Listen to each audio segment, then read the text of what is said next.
And it's all connected with the money in the system and so forth. And obviously there's a lot of focus on it now with the current commissioner being nominated. And I'm not going to ask you to comment on that, but what I would like to hear is you and I both know that you've got to have people in positions of regulation that understand the industry, but on the other hand, you've got to have good advocates in those positions as well. So I'd kind of like to hear what your thoughts are on how you would balance those kind of concerns. Okay. First of all, thank you for your comment.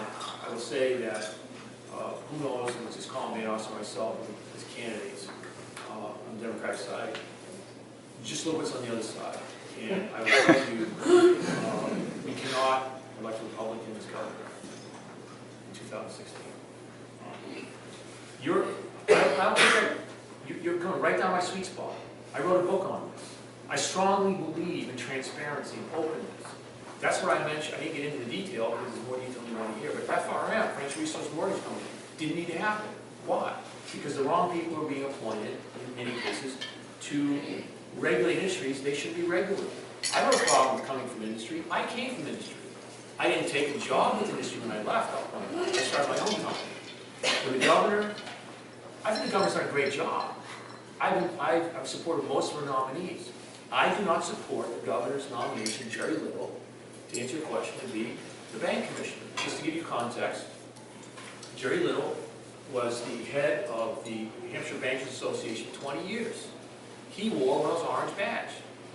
And I don't see whether it's banking, securities, insurance, whatever it is, you should not be appointed as a lobbyist for an industry you're not regulated. I think that's a wrong appointment. And I was the first candidate on any side to say that.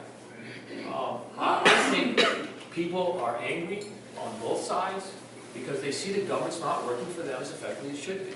And part of it is because of the money in politics that I referenced earlier. But also, there is a revolving door. When I was a securities regulator, I witnessed it. The Securities Exchange Commission, they call it punching the ticket. These kids who get out at Harvard, Yale, great law school, go into the SEC, work for 3 or 4 years, and they get a big paying job in industry. There should be a cooling off period. There also should be a cooling off period for people who become senator, congressman, or governor. You shouldn't be able to go in and do the job and immediately go out to the industry. 50% of United States senators, when they lose and don't run for re-election, become lobbyists. That's why people are upset. There's too much money and influence and power grabbing in politics today. So I can tell you, if I'm elected, there will be no lobbyists appointed to a state government position. End of period. We got to make changes. Thank you. Just for the record, I want to be clear that I wasn't asking for a comment on the governor's specific nomination. That's fine, but thank you very much for your candor and expressing your opinion on that as well. But I'm trying to also send you a message that I'm going to do what I believe is right for the state. And I don't believe, Democrat or Republican, that's the right appointment. That's what I believe. Thank you very much. Sure.